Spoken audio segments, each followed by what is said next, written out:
Maruti desire 2020 global NCAP rating ছিল 2 star. এর মানে হলো যে 2 স্টার মানে শুধুমাত্র এই গাড়িটা গ্লোবাল এনক্যাপে পাস করেছিল 40%, বাট লেটেস্ট 2025 এর Maruti Suzuki Dzire global NCAP rating 5 star.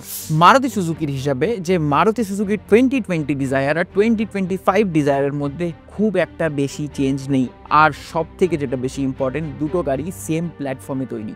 তার মানে কি একটা 5 স্টার রেটেড গাড়ি কি সত্যিই খুব সেফ, আর একটা 1 স্টার রেটেড গাড়ি কি একদমই আনসেফ? আজকে আমরা এই ভিডিওতে পর্দাফাশ করব 5 star, 1 star, 2 star, global NCAP, euro NCAP, Bharat NCAP, J NCAP.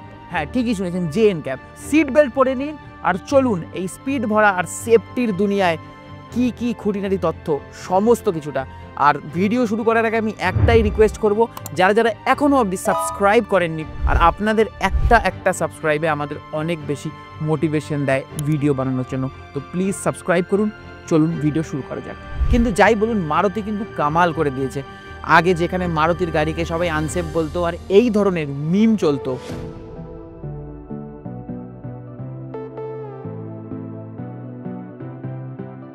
and cyber impact on the cars as per Indian regulations. Are you comedy me? কিন্তু আজ মিমের থেকে অনেক আলাদা। যারা মারুতি ফ্যান তারা কিন্তু সত্যিকারে খুব প্রাউড, আর যারা টাটা ফ্যান তারা একটু দুঃখিত। তো মারুতি সুজুকি ডিজায়ারের 5 স্টারের পিছনে মেন মাজরা কি? কিন্তু সবাই মজাই ওড়াতো যে ব্যালেনোর সেফটি রেটিং নেই, কিন্তু অল্টোর সেফটি রেটিং, যেখানে ব্যালেনোর থেকে অল্টো হালকা গাড়ি, দাম কম, কিন্তু অল্টো 2 স্টার, ব্যালেনো 0 স্টার। তো এই ভিডিওটাই বানানোর পিছনে এটাই কারণ যে স্টারের গল্পটা কি আসলে। ব্যালেনো 0 স্টার গাড়ি, কিন্তু অল্টো 2 স্টার গাড়ি, যেখানে অল্টো ব্যালেনোর থেকে অনেক কম দামি গাড়ি, অনেক হালকা গাড়ি এবং অনেক ছোট গাড়ি। অল্টোর 2 স্টার রেটিং আর ব্যালেনোর 0 স্টার, এটা আমি আপনাকে বলছি কারণ অল্টো একটা ছোট গাড়ি, অ্যাপ্রক্স 716 কিলো অল্টোর ওজন। তার মানে এটা বেশি ড্যামেজ তো নিতে পারবে না, এটা কম ড্যামেজ নিতে পারবে। কিন্তু আপনারা ভাবছেন যে ভাই ব্যালেনোতে কী প্রবলেম আছে, প্রোডাক্ট লাইন আপের থেকে ভালো একটু প্রিমিয়াম লেভেলে এই গাড়িটা বিক্রি হয়, ব্যালেনো দামও বেশি, আর নেক্সা থেকে ইভেন বিক্রি হয়। তো প্রবলেমটা কোথায়? কারণ এটা 0 স্টার রেটিং, এটা ক্র্যাশ টেস্টের উপরে কোনো কিছুই ডিপেন্ড করে না। As a matter of fact, Latin NCAP নিজের ডকুমেন্টেশনে এটা ক্লিয়ারলি মেনশন করেছে যে protection offered to the driver and passenger head and neck was good.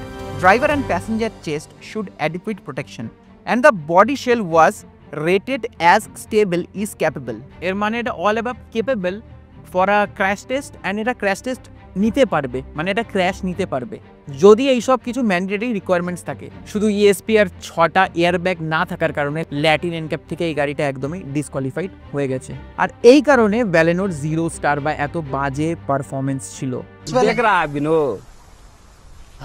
আর মাহিন্দ্রা ফ্যানবয়ের জন্য একটা কথা বলছি, এত হার্ড শিট মেটালের বুলেরো নিও, সেও এইসব ছোট ছোট কারণের জন্য 1 স্টার। তার মানে কি রিয়েল লাইফে বুলেরো নিয়েও পারফর্ম করতে পারে না? একদমই ভুল কথা। বডি শিটও ভালো, বডি থিকনেসও ভালো, শুধুমাত্র কিছু সেফটি ফিচার্স না থাকার কারণে 1 স্টার রেটিং নিয়ে এসছে। এবার আসা যাক একটা মেন পয়েন্টে। মারুতি লাস্ট কিছু বছর ধরে সোশ্যাল মিডিয়ার কারণে সেফটির উপরে কিন্তু একদম মানে হাসির পাত্র হয়ে গেছিলো। যে কেউ আসছিল মানে মিম, জোকস, মানে নিউজ, মানে মারুতি সম্বন্ধে একটা বাজে ধারণা ছিল যে মারুতি আনসেফ গাড়ি বানায়, সিম্পল কথাতে। যদি আপনি এই মিম বা আর্টিকেলগুলোকে একটু ডিটেলে যদি আপনি দেখেন, তাহলে আপনি এটা দেখতে পারবেন যে যারা মারুতির সম্বন্ধে নেগেটিভ বলছে কথা, যে মারুতি টিনের ডাব্বা, মারুতিতে কোনো সেফটি নেই, তারা কিন্তু এইসব ব্র্যান্ডকে সেফটিকে নিয়ে কিন্তু প্রমোট করছিল, আর উল্টো দিকে মারুতিকে নিয়ে একদম আনসেফ, টিনের ডাব্বা, আনরিলায়েবল গাড়ি নিয়ে কিন্তু তকমা একদম মারুতির কাছে চেপেই গেছিল এটা। তারপর এরম ভিডিও সামনে আসে যেখানে টাটার গাড়ি এইদিকে থাকে, মারুতির গাড়ি এদিকে থাকে, টাটার গাড়ির সাথে মারুতির গাড়ি ক্র্যাশ হয়, টাটার গাড়িতে খুব একটা ড্যামেজ হয় না, মারুতির গাড়িতে ড্যামেজ হয়। তারপরে চেঁচিয়ে বলে দেখো 0 স্টার রেটেড গাড়ি নিলে এই হবে, কিন্তু ভেতরের কাহিনী তো কেউ বলে না। তো আপনারা সবাই জানেন যে মারুতি বিক্রি করে সুজুকির গাড়ি, আর সুজুকি একটা জাপানিজ ব্র্যান্ড, আর সুজুকির সমস্ত গাড়ি টেস্ট হয় জে এনক্যাপ। যেরকম ইন্ডিয়াতে ভারত এনক্যাপ আছে, সেরকম জাপানে আছে জে এনক্যাপ। আর এখানে গাড়ি টেস্ট হয় 50 কিলোমিটার পার আওয়ারে, মানে যখন গাড়ি ক্র্যাশ হয় প্রিসাইজ স্পিড থাকে গাড়ির 50 কিলোমিটার পার আওয়ার। এবার আমি আপনাদের একটা বহুত বড় ইন্টারেস্টিং কথা বলি। 2020 জাপানিজ এনক্যাপে সুইফটের রেটিং ছিল 4 স্টার, আর সেম সুইফট যখন গ্লোবাল এনক্যাপে যখন টেস্ট করা হলো তখন এত বাজে পারফর্ম করলো, আমি বলবো একটা ভয়ের মতো রেজাল্ট, সেটা হচ্ছে 1 স্টার। এটা দেখার জন্য আমরা গ্লোবাল এনক্যাপের পুরো ফ্যাক্ট শিট আর ডিটেলে গ্লোবাল এনক্যাপের প্রত্যেকটা রিপোর্টকে একদম ডিটেল থরোভাবে আমরা স্টাডি করেছি। গ্লোবাল এনক্যাপের যদি আপনি টোটাল রিপোর্ট পড়তে চান, ডেসক্রিপশানে আমি এটার PDF অ্যাড করে দেবো, ওখান থেকে আপনি পড়ে নিতে পারেন। গ্লোবাল এনক্যাপ গাড়ি স্পিড টেস্ট করে 64 কিলোমিটার পার আওয়ারে, আর যেখানে জে এনক্যাপ গাড়ি টেস্ট করে 50 কিলোমিটার পার আওয়ারে, মানে অ্যাপ্রক্স 30% স্পিড কিন্তু এখানে বেশি থাকে।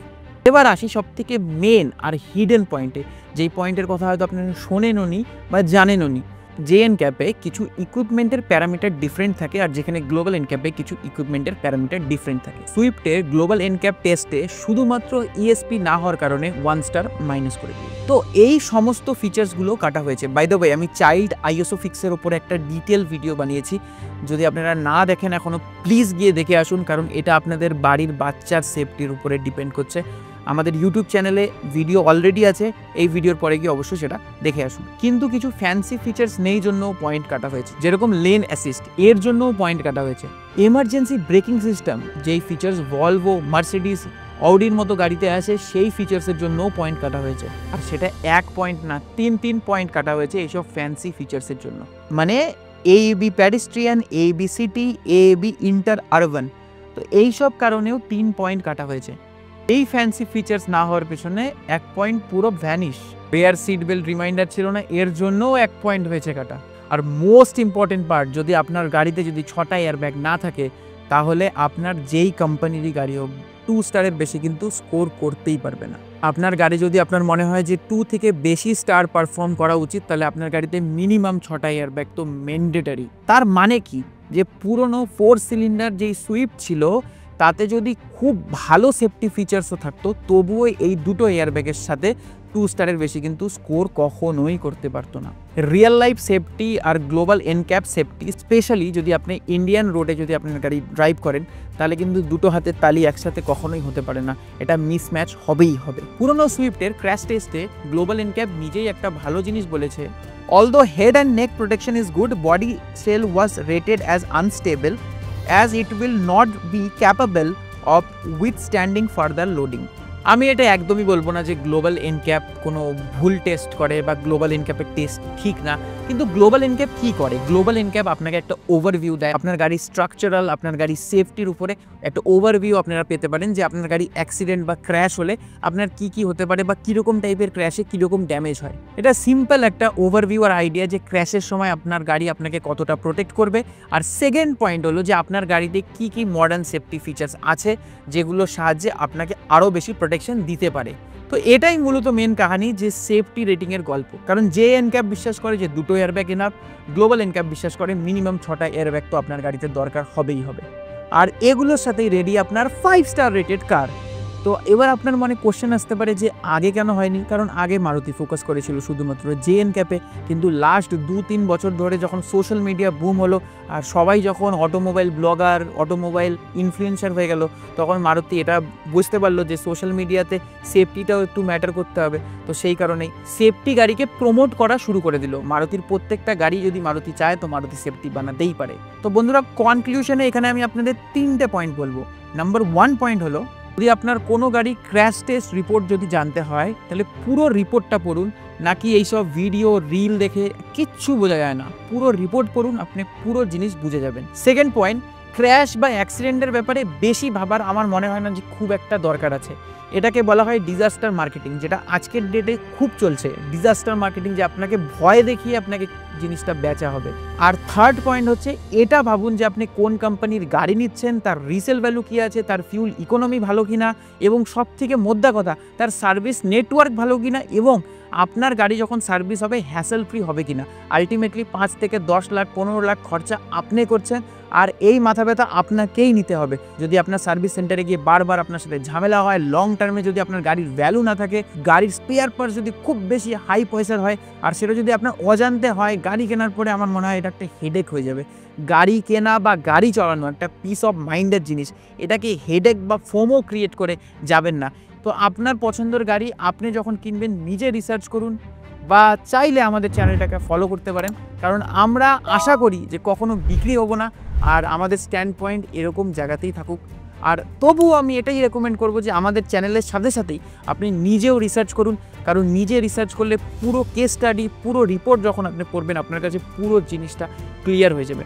তো ভিডিওতে এটাই ছিল যে সেফটি স্টার নিজেই দেখুন যে সেফটি কার কতটা আছে, এটা আপনি নিজেই অবজার্ভ করতে পারবেন। ততক্ষণ অবধি যদি আপনি বাইক চালান তো হেলমেট পরুন, কার চালান তো সিট বেল্ট পরুন, সেফ থাকুন, সেফ চলুন, সুরক্ষিত থাকুন।